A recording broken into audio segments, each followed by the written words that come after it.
அன்புள்ள நண்பர்களுக்கு வணக்கம். நான் உங்கள் சோழநாட்டான். என்னடா ஸ்க்ரீன் ஃபுல்லாக பார்த்தீங்கன்னா இருட்டாக தெரியுதுன்னு பார்க்குறீங்களா? நான் இருந்த ஏரியாவில் கரண்ட்டு போயிடுச்சு.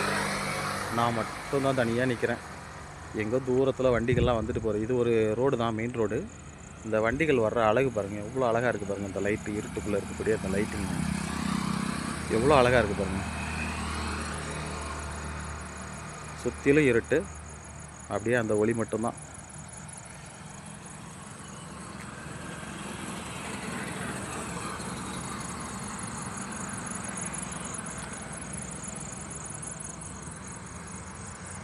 எப்படி இருக்குது பார்த்தீங்களா? இயற்கையில் இருட்டு கூட அழகு தான், ரசிக்க தெரியணும், அவ்வளோதான். நான் ரசிக்கிறேன், எல்லா நண்பர்களும் ரசிக்க ஆரம்பிங்க. நன்றி நண்பர்களே.